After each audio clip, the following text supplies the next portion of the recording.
Hi there, I'm just re-recording this video because I inadvertently called it the Spielmann trap rather than the Schliemann trap.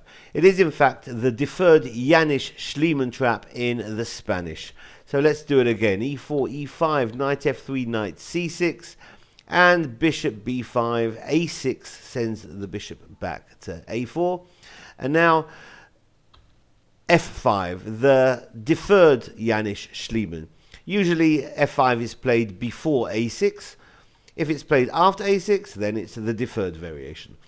White can play knight c3, but that's going to prompt black to play b5, sending the bishop back to b3.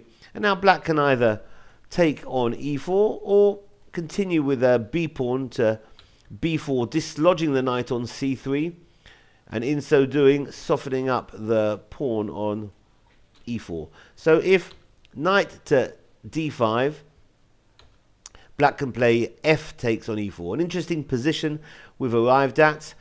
In the game Lombardy against Sherwin, 1958, Bill Lombardy, the famous Catholic priest chess player, played d4, correctly d4, and gets considerable advantage for whites. It's after e takes on f3, queen takes on f3.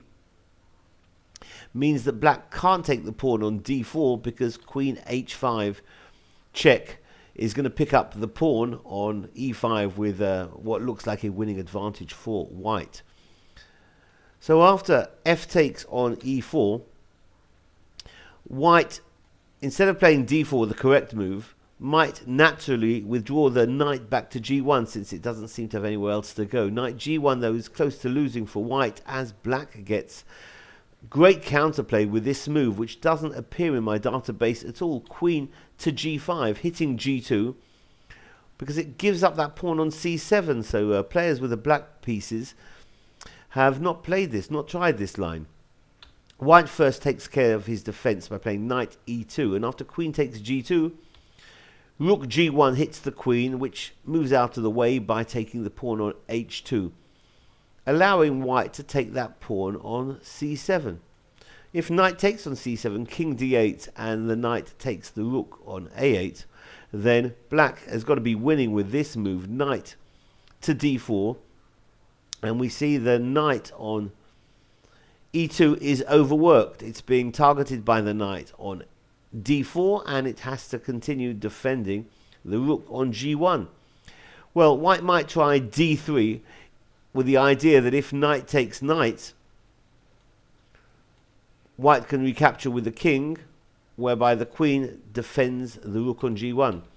But black's not going to trade knight. The knight's going to jump to f3 check, forking the rook in the process, sending the king to f1, and now black will like to add the bishop on c8 to the attack, so d5 or d6, d5 probably more correct, but with the same consequence. The bishop's heading for h3, that's going to be decisive. White can throw in a spite check with bishop g5, but after bishop e7 takes and knight recaptures, the bishop's heading for h3 with a 1 position for black. So this has been the deferred Jaenisch Schliemann trap in the Spanish. Thanks for watching. Bye-bye.